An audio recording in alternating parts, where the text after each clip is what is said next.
But ultimately, I still believe every member of NATO knows that we need a strong NATO and is committed to that outcome. My work and my background was very helpful to the United States Special Operations Command. So I joined that team for another 6 or 7 years, where I helped integrate our global special operations efforts into our broader national security efforts. What are the primary roles? You named some of them: covert operations, direct action. But special ops are also known for by, with, and through, being force multipliers. Hello and welcome. My name is Cassian Peña. Today we have a very interesting interview with a distinguished professional within the field of national security. She has an immense amount of experience, both, for example, in the Special Operations Command for the United States, or also with NATO. She's also an adjunct professor at various universities and much, much more. So, Dr. LeAnne Noelani Howard, it's great to sit down with you. Thank you very much for your time. It's wonderful to be here. Thank you for inviting me. Why did you get into the field of national security? How did that all begin for you? I was in the outskirts of New York on September 11th, 2001. I had just started graduate school, and 9/11 changed my worldview. I grew up in Honolulu, but my family had moved to Hawaii from Europe in the 1800s, diplomats at the time, actually, out of Germany. And my grandmother lived through Pearl Harbor. And then here I was experiencing 9/11 firsthand and the impact, because I was in a business feeder school at the time. I changed my focus almost immediately into how can I serve in national security immediately. At one point, I thought I would start in business. I'd like to join the US State Department at some point, and I always thought I'd be returning to the Indo-Pacific because that was my home. But I raised my hand. I applied for the civilian expeditionary workforce right out of my MBA program, and I went straight over to Germany and did my first 8 years in government, working with allies and partners across the continent and also supporting missions in the Middle East. So that's how I got into it. And I found it so rewarding. I learned so much so quickly. It was such an important time that it carried me for over 20 years in this career. I again mentioned I worked in Germany for the first part of my career. At that point, the US had almost bifurcated its teams. It was the US government that was working at a bilateral level with various countries in Europe. And then there was this NATO entity off in Belgium that the US had another team that was embedded in and supported. So I was down at that tactical level. But at that time, my first deployment with the United States government was to Romania. I worked out of a tent outside of Constanza on the Black Sea, an area called Babadog, which is now one of NATO's biggest forward bases. And Romania was so clear in its desire to join the alliance that I almost learned more about the importance of the alliance through that specific experience and how they saw it. Because of course, as an American, I saw it from a different vantage point. You know, we learn about it in grad school. We learn about it hopefully in high school in the United States. But it was about this sacred Article 5 construct and how it maintained peace, stability, resilience, and deterrence. But what that meant at a very practical level for different countries was coming alive to me in those first few years of work. I then came back to the United States. I got to serve as a congressional fellow for the Pentagon, embedded in Capitol Hill in a member's office for a year. Out of that experience, my work and my background was very helpful to the United States Special Operations Command. So I joined that team for another 6 or 7 years, where I helped integrate our global special operations efforts into our broader national security efforts. And while I was there, I went, I want to get back to Europe. I want to serve in that construct again, but this time I want to serve at NATO. So I'm taking you quickly through my journey, and I did go back out to NATO as a special advisor. I worked on strategy and policy. My team, my small team that did concept development, for example, at one point, there were 12 of us from 8 or 9 different countries. And the phenomenal perspective from all those vantage points coming together made how we thought about solving problems and building shared deterrence so much more profound. And we can go more into these questions, but at one point, I think you were suggesting that we talk about how do you change strategy and policy. Well, we were also coming out of an era where we were focused again on that post 9/11 counterterrorism perspective. And a lot of folks have these deep entrenched experiences because they deployed in units with allies and partners to fight terrorism or to create stability or what have you in the Middle East, in Afghanistan. And that is a mindset shift from where we are now. So, as someone who works on strategy, policy, and concept development, we also had to work with folks in the evolution of what national security means at a national level and then through NATO, Mhm. so that we changed the strategic picture and then we adjusted what it meant to implement and build the right capabilities to support a changing landscape in terms of defense and security. Great. So if we get it more into NATO, I know that you were as well in their headquarters for their special operation forces and so forth. For the audience Mhm. that might perhaps not know what it is, they mainly, of course, focus on sometimes covert operations and land, sea, air, cyber, and now, of course, space domains, right? And it can be quite similar to the US Special Operations Command, but working, of course, with the NATO countries, not just one country being the United States. So how was your time there and how did that shape your perspective? Well, first, I would say the original development of this headquarters in NATO was to create standards and to train together and to operationalize basic building blocks for what special operations forces from all these different countries should be doing. And so, again, there's always this evolution of what are the primary roles? You named some of them: covert operations, direct action. But special ops are also known for by, with, and through, being force multipliers. If you think of the Green Berets, in the United States culture, that is embedding in a host nation with local level leaders and working with them on security solutions, security forces assistance, and foreign internal defense. These are all part of what it means to do special operations. And it's sometimes quite hard to describe, but they're often the forces that are the first in. They are the sensors, they are the scouts, they are the relationship builders, and then they're also the forces that, because they have that knowledge, provide that exquisite tactical edge, but they're either the first mile or the last mile or that most technical piece of the puzzle. Special ops will not be doing the nuclear command and control of the country. They are not bringing forth the carriers into the Gulf. They're not building the new fighters. Instead, they're creating opportunities and capabilities and space to deliver effects. And they're also building relationships. So from a special ops background, what I think is really interesting and important there, and folks sometimes go straight to thinking of that kinetic piece. It's all that non-kinetic work, the network, the trust, the relationships, the cultural understanding that comes with the special operations community.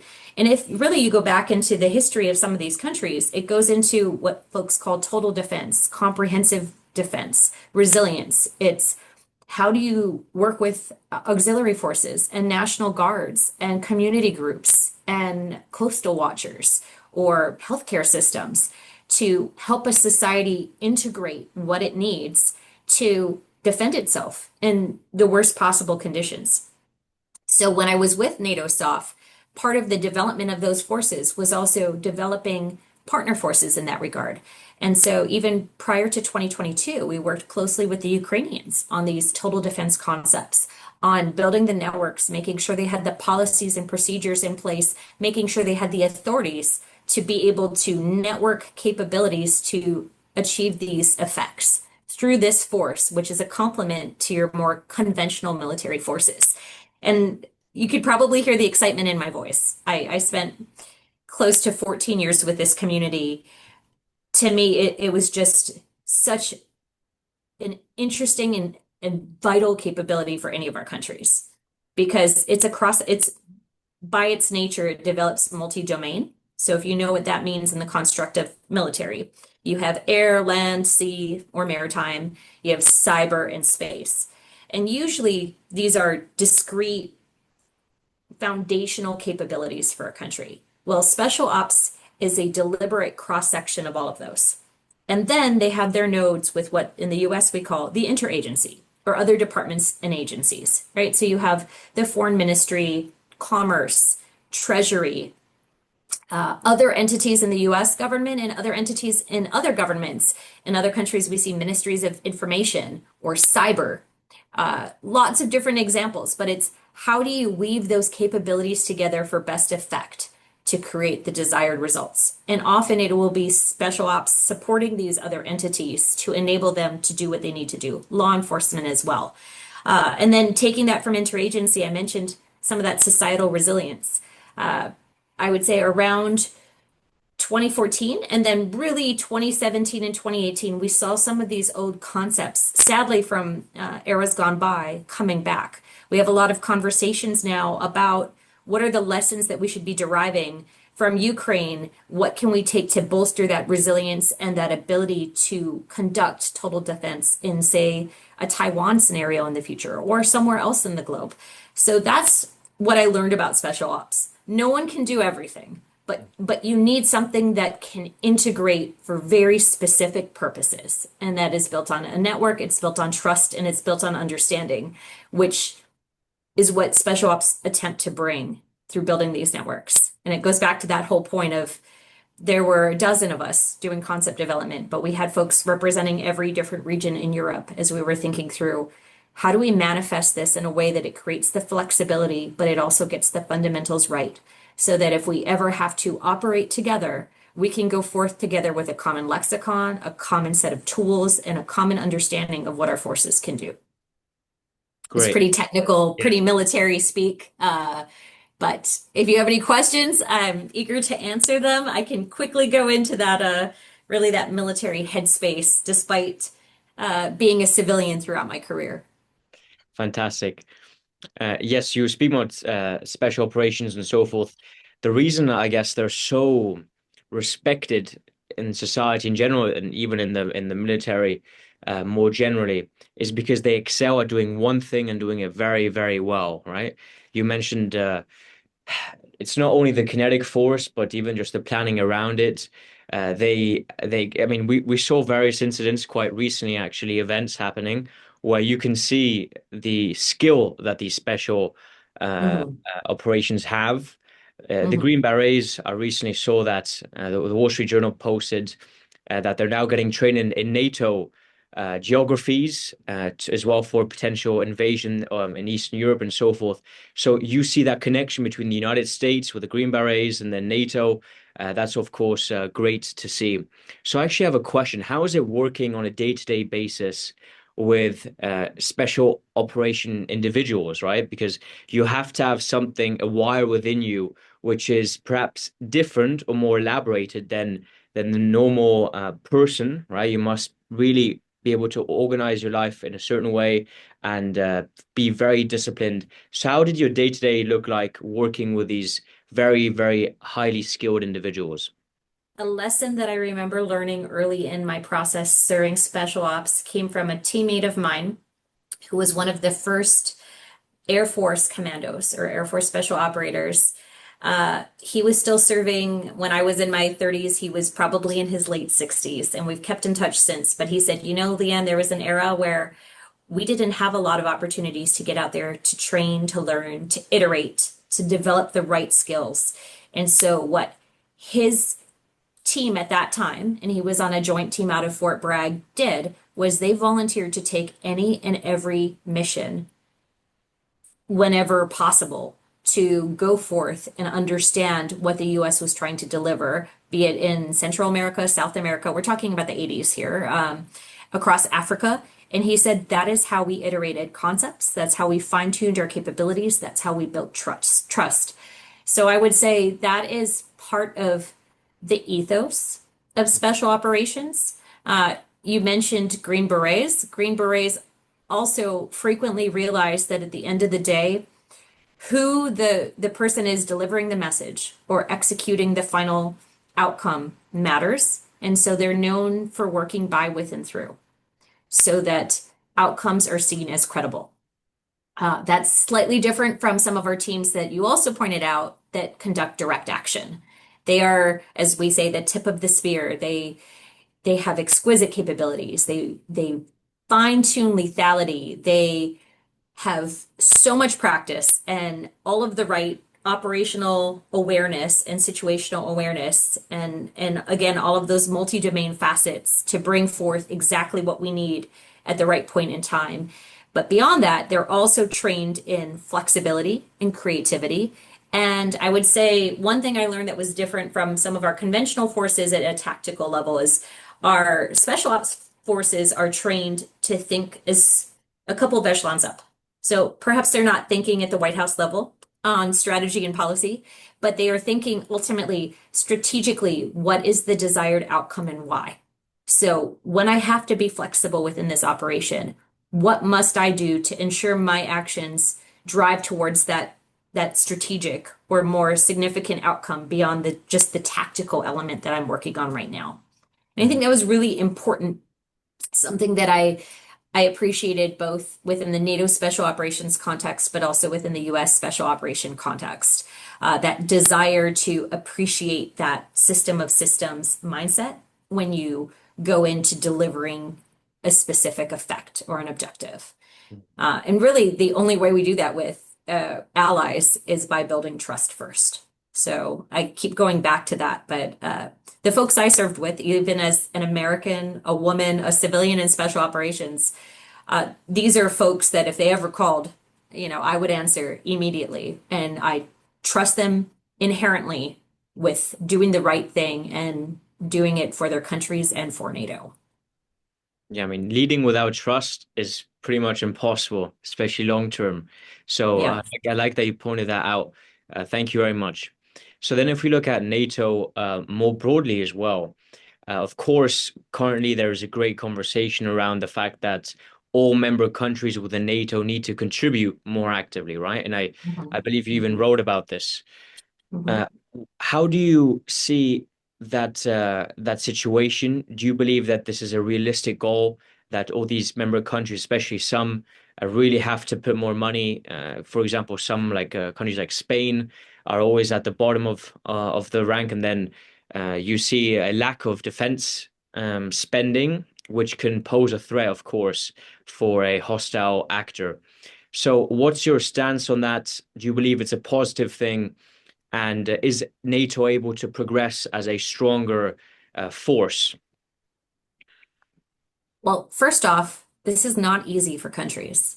This is a debate in the United States. It is a debate in every one of the parliaments or governments and with societies of these 32 countries. Because to spend more on the military means you have less to go around somewhere else.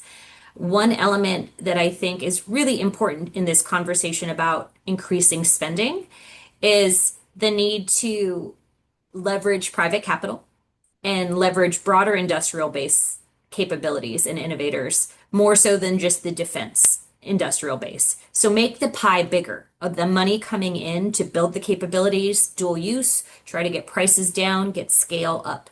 That is fundamentally critical in this transition and this transformation to spending more so that it's not just a trade-off between unfortunately, we can't spend as much on education or healthcare infrastructure because we're spending more on military and defense. But it's getting creative about where are the funds, the money, the efficiencies, and the scaling opportunities, and where can we create asymmetric advantages in how we put these capabilities together.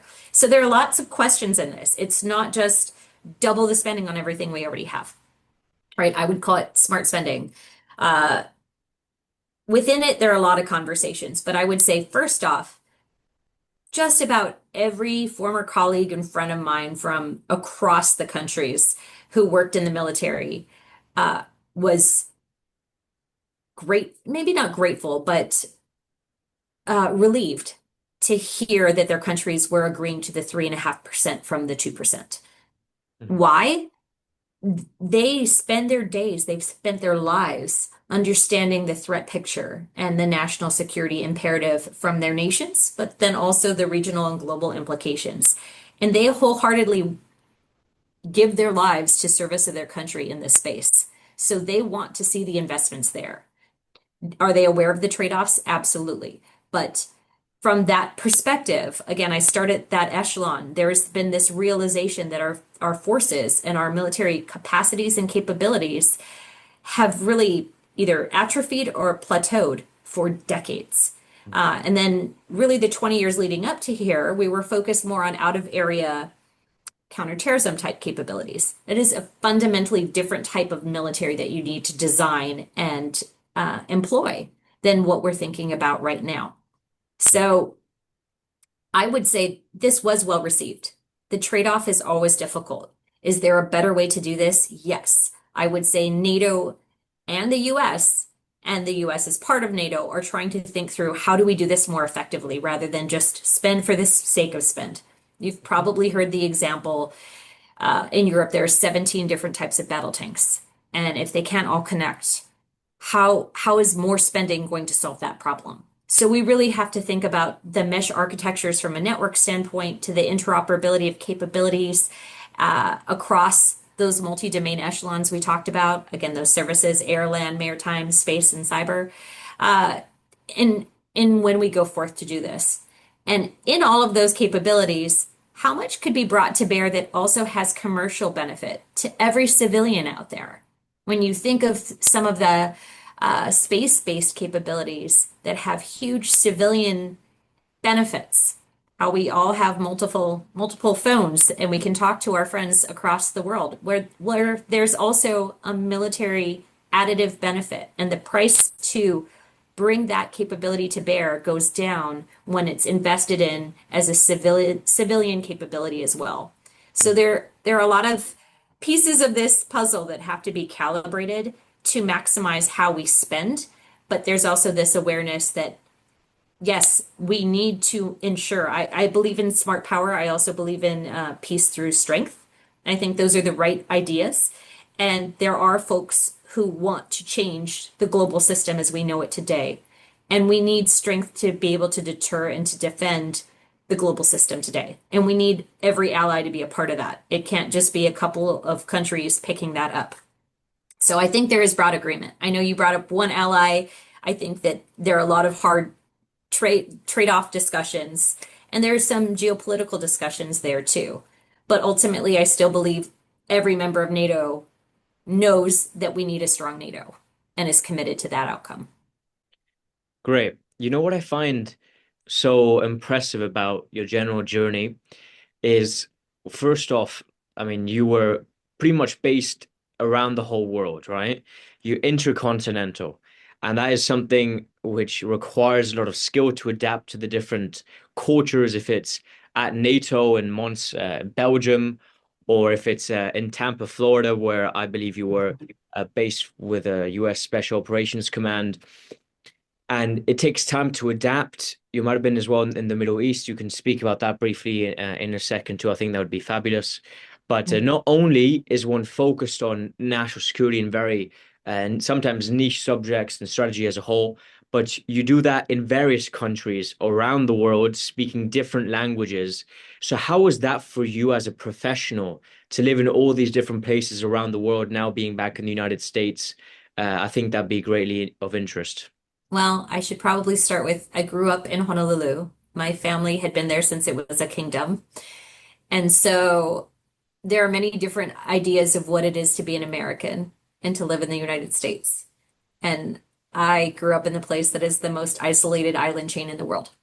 And so any other experience I had in the United States or globally growing up was a completely different world for me. I think I bring that up because I don't think personally the change to move over to Germany when I was in my early 20s right out of grad school was as much of a culture shock, or perhaps it was equally a culture shock from moving from Hawaii to other parts of the United States for college and grad school. Yeah. Different languages, sure, but beyond that, the changes were equally profound. I I loved living and working with other cultures in other countries. Uh, from an early part of my career, again, I mentioned that deployment to Romania. When they needed someone to go, I always said yes, put my hand in the air. I also was afforded phenomenal opportunities early in my career because at that period in the early 2000s, our active duty forces were very focused on rotating in and out of Iraq or Afghanistan. And so while we were pushing forces forward, we still needed this team back in Europe to build those relationships, to ensure that we had agreements, policies, collaboration that was on the right step of that development path. And so, you just take the plunge. And one experience leads you to the next and leads you to the next. I did work down in the Balkans. I was briefly out in Iraq and Kuwait. In Afghanistan, I was there towards the tail end of our mission there. What I would tend to do is focus on what have I learned, what am I seeing now, what can I learn, and what can I bring to this environment. But I never went into any one of those thinking I had a prescribed answer. I do believe that part of our military DNA, not any one specific country, I would say all of the allies and partners I've worked with is we start with an operational objective. We always go in with here are our outcomes, here are our plans, here's what we need to do. But we aim to learn and iterate through learning and capture that. We do these things called hot washes afterwards. We go back and go, what did I get out of this? And because I worked in strategy and policy development, it was always to go, how do I connect this to what I need to do next and do it better? And there are two pieces to that. How do I do things right? But what are the right things? Have I figured out what we should be doing and why? Do I have that strategic picture correct? And almost like, let's think of air echelons. I think when you're out in a field working at a combatant command level, you can almost think of what you're seeing and doing from a helicopter. You have a specific vantage point. A combatant command is broader in a region than, say, any very small tactical piece within, but you still are limited to what you see, and you can see greater detail of what you're trying to affect and why. You get in a plane and you're at 30,000 feet and you have a broader aperture. I would say this is more the Pentagon, right? You can get from one region to the other, you can connect the dots more effectively, you can see patterns. But then I also spent time at the White House National Security Council. And at that point, I'd almost draw a parallel to being on a spaceship or being on a satellite, because it's not just any one functional area. It's not just the military and war and defense. It's that whole gamut of civil society, the private sector, all of the other departments and agencies. And what is the ultimate objective here? And what are the trade-offs at that level? And at that level, you're not seeing those tactical pieces that you saw from that helicopter focused on your combatant command, that when you're there, seem like they're the most important element of what you're trying to achieve. So as a person who had the great fortune of working in multiple countries at multiple echelons, what I can recommend that I think is so powerful is never limiting yourself to just being in a helicopter your whole career or just being in a plane, but really seek those opportunities that allow you to build the perspective. But also, you don't want to just be in a national capital your entire career and think that you understand how everything looks and works when you're at such a far away echelon that you truly can't tangibly understand or appreciate what the implications might be all the way down at that ground level that needs to execute and needs to make that outcome real. I hope that helps. I would say early on, I realized every time I got the opportunity to work in another culture, in another country, or with a multinational team, I was better for it. I was humbled by it. Every ally I got to serve with, my deputy at NATO was Italian, and he should have been leading the charge most days. He was phenomenal. Just a true professional in every way, but we all tried to see ourselves as complementary pieces that together made the whole stronger. Work with passionate people that believe in what they're doing. And I found them everywhere I deployed. Mhm. So Well, that's great to hear. I definitely love your analogy, the example you gave about being in a helicopter, in an airplane, and then perhaps in space, in a spaceship. So then let's focus on space. I mean, I won't ask you a space question itself, but I'll ask you about what you drew the parallel as, which is at the White House and just in general at the National Security Council. I believe you were the special advisor for NATO there. So you were speaking about perhaps some actors which want to change the world order, or at least change how things are positioned at the moment. From Mhm. that, I guess, space perspective, how do you currently see the world strategy, policy? What are the things we should be focusing on? Who might be our biggest competitors? Do they have different philosophies? What's your view on that? Yes.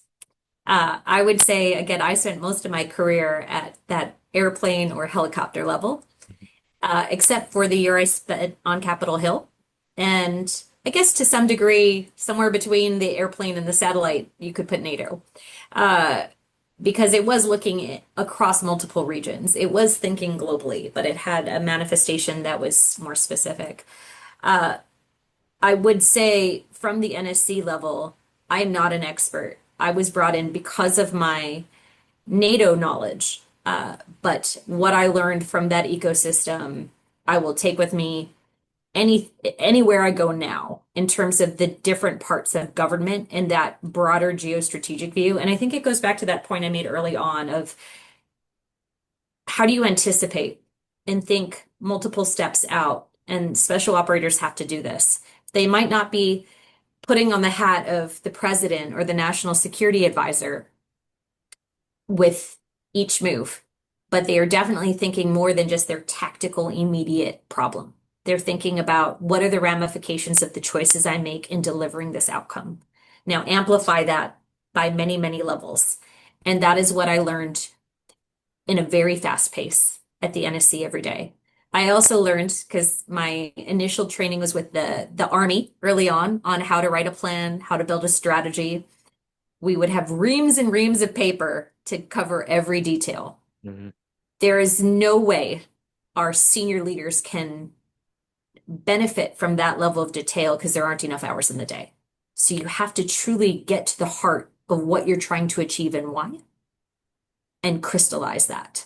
Uh, and that was something that I took with me. So now to take that into your question of these adversaries and challengers, uh, ultimately, I think all of the last few administrations have had this shared objective of sustaining our Western world advantages and delivering a more stable, capable, long-term future for our people, for our societies. The manifestation might change, but then the question becomes, how do you do that, right? How do you make sure we have the critical technologies and we have the advantages that will allow us to face any challenger and make sure they don't try to change the system that we've built? And I truly believe in our international system that we've built.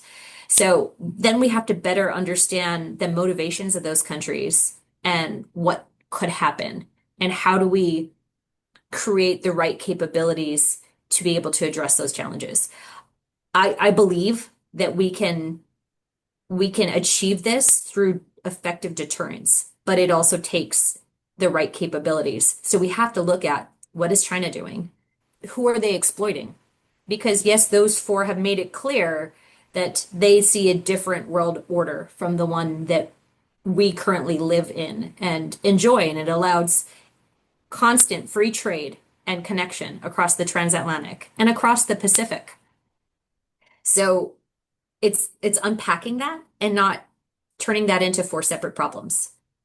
I think that there is a need to understand the ultimate priorities that I talked about at the national security level. And sometimes you can't address all of them with every decision, but you always have to be aware of that biggest picture.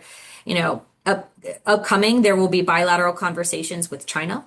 I think that is so incredibly important. I'm no longer in that mindset of what would I recommend from my vantage point to the leaders of the United States and having that conversation. But I can tell you when I sat there, my job was not just NATO day in and day out. It was thinking through what are the ramifications, the benefits, and the needs to make this the strongest alliance possible vis-a-vis these other important exchanges, conversations, efforts.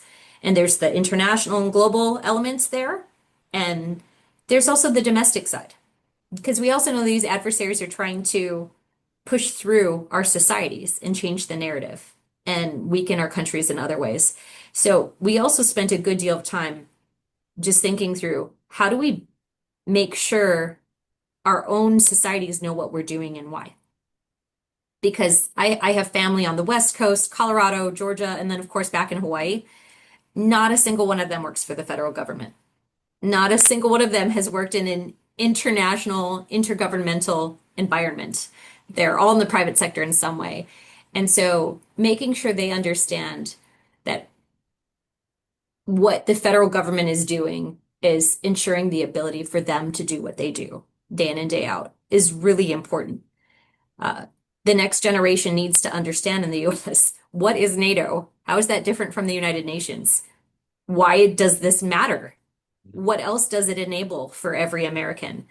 Those are really critical pieces of the puzzle to understand. And the challenges will change, but we also have to do a better job of explaining the ramifications of not being strong in the face of those who threaten our current systems. And there's the slippery slope, right? I'm trying to not get too political, but Ukraine, for example, right? I think Maloney made a wonderful statement recently of saying this all started with Russia invading Ukraine and the UN not coming to the table and saying, this is wrong. I think that we're in a very dangerous era, and we need to realize that if countries are allowed to do things that threaten other countries, the pattern will continue. And so how do we address that? No one has the I think the perfect strategy for that. But I think the best strategy we can have is one where we work closely with our allies and partners. Now, you mentioned peace through strength being important as well. Often overlooked, there's a saying which is the only thing which is eternal are interests, right? And so, or the very famous this saying I love very much from Theodore Roosevelt, who said, "Speak softly but carry big stick," right? Mhm. Describing his foreign policy, and that of And he course, says you have to be in the ring. I'm pretty sure that's the right Roosevelt, you know? yeah, exactly. He says being the man in the arena, right? Who Mhm. makes those hard choices, who is bloody, who Yep. is sweaty there, and no, very very interesting. So. Just a quick question, if you could briefly answer. How would the world change and look like if these actors that you mentioned previously, if they would be the ones who, let's just say, take over? The US wouldn't let that change occur without its best fight. And they will intentionally look for ways to try to minimize societal support for that fight. So we have to think of that. But we don't ever want to get to that fight. My family, we are where we are. We all grew up in Hawaii because of world wars and how folks ended up in the Indo-Pacific. I have two young children now. I don't want to see the world go in that direction. So how do we deter? How do we stop that fight? Well, one, I think we need constant dialogue. We need interconnected systems. But beyond that, we need capabilities that show them we're serious. Today is not the day to pick a fight with the allies and partners who will defend the system as we know it. And so I don't know if that's s- the right answer to your question per se, but I don't want the horrible alternative, even if at the end of it we end up winning a massive war that allows us to uphold the system that you just described. I would rather they don't win without fighting, but we also don't lose without fighting. And we don't fight. I think those are all really important points, and we sometimes take for granted that our investments in security, but also our investments in innovation, in supply chains, in international agreements, in industrial bases. I might have said that twice. I apologize, but it's really important. Those are all part of how we will transmit to them that they can't just come in and change the system. I think it's phenomenal to see what at a country level Ukraine has done in the last few years to demonstrate that every single day. That they're holding the line and they're not allowing for their world and their system to change. And it takes all of that after they had already been attacked. We don't want to be attacked. We want to be so strong that our system is not attacked. Mhm. And at the moment, uh, we spoke about your work at the Pentagon. We spoke about your work with NATO, with the U.S. Special Operations Command, and so forth, even with the Army. So now you're at MITRE, right? And you Hmm. still focus on national security. How did Hmm. your work change? Did your perspective change as well? I guess now it's from the private field primarily. MITRE is a nonprofit corporation that manages over 200 labs, 65 sites of federally funded research and development centers. It is known for its systems engineering and its foundational capabilities that become property, intellectual property of the United States. So everything you can think of from the world's air traffic control system that started as the US system, integrated air and missile defense, our classified networks, or some folks have heard of the attack framework, because I think 80% of US companies now use it to identify cyber threats and responses to those. These are all things that MITRE made. And when I was in government, I leveraged the quiet professionals of MITRE multiple times. And so when I had hit my 20 years, I went, I've really never been in the private sector. I wonder what that's like. But I felt like I couldn't leave government. And so in the same way you asked about Special Operations Command, because MITRE is this network that works across departments and agencies, and we work with allies and partners. We've done support for the US State Department, Defense Department, or directly with allies and partners in over 60 countries. I came to MITRE because I felt like it was a way for me to stretch myself, but it also was familiar from the other side of what I had already been doing. And I got to tell you, in the 16 months I've been here, I have learned so much about critical technologies and those capabilities that operators like special ops, men and women, put into play, and what it took to develop them, to prototype them, to connect them into a system that ultimately leads to what we would call a golden dome or integrated defense or integrated command and control, additive manufacturing in space. I was not on this side of the equation, but where I am now, we work so closely with the research and the engineering that we then get to transition back to government, or if government tells us to industry, to accelerate those commercial solutions, to broaden the not just the defense industrial base, but the commercial solutions in the industrial base that feed into our national security capabilities, that I'm really excited every day. I think the new administration's focus on 6 critical technology areas, if you can Google this if you haven't seen it, is the right idea. How do we make sure that we have the advantage in these areas that matter most? And what does that translate into? What specifically do we need to be investing in now? What do we need to do faster? Because we didn't get into it, but if you look at how China has been accelerating in certain critical technologies, we as the US and our allies and partners need to have a clear-eyed look at that.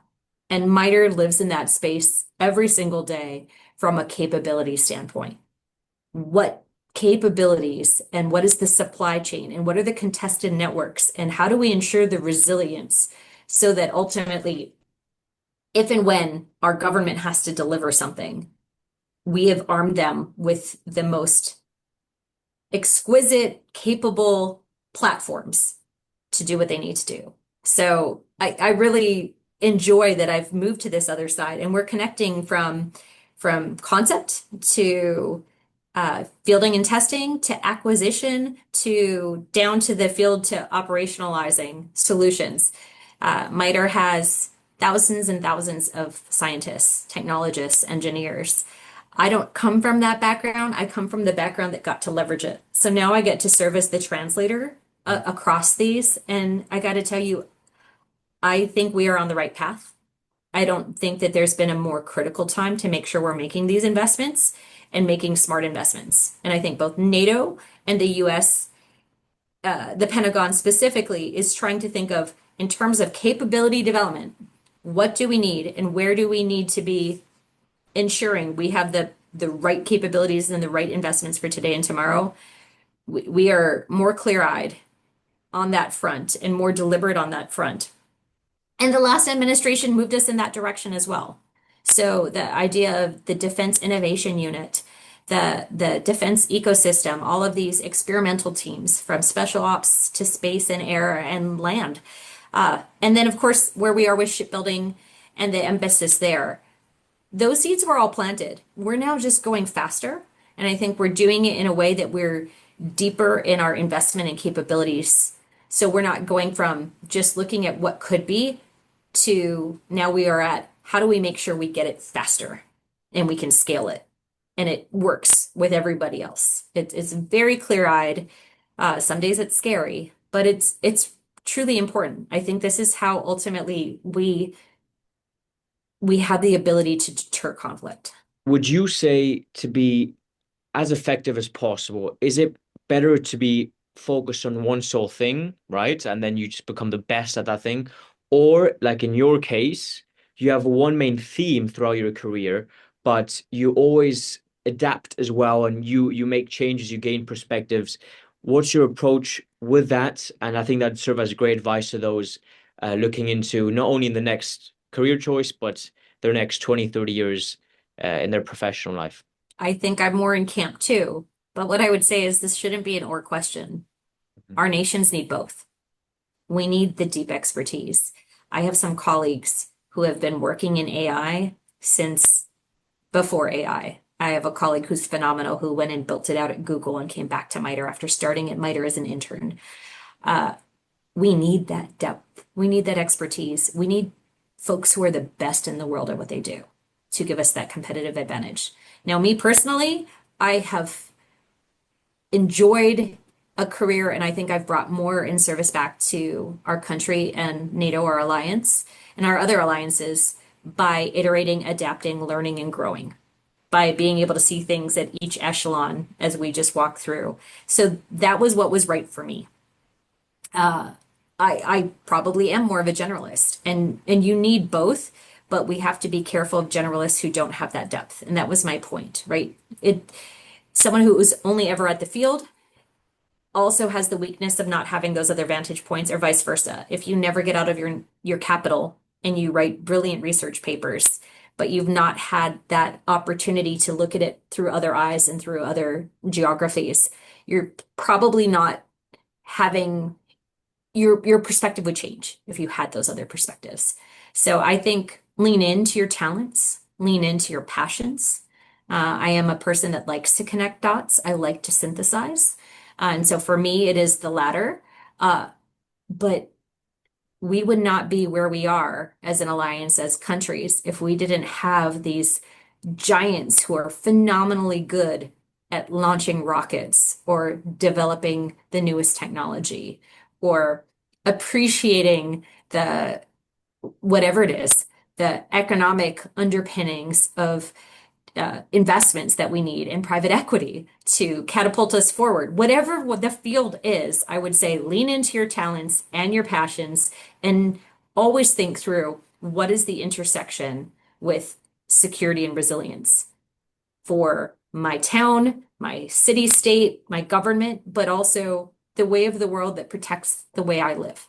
I think the appreciation, even if you're a mile deep, you still want an appreciation of how it affects that broader landscape and vice versa. And those folks need to respect and work closely together because I would not say one is more important than the other by any stretch. We need both. Dr. LeAnne, thank you very much for your time. This has been amazing. I'm sure the people listening to this, they will applaud in their rooms where they're listening to it. Great conversation. I'm very impressed by just your way of presenting, but also the experience that you have. So thank you very much. And it was great speaking to you. Thank you for the opportunity. What an exciting time to be entering these fields. So thank you to everyone listening for your endeavors. I appreciate it. Want you to know that those of us in this older generation are excited for the next generation in national security.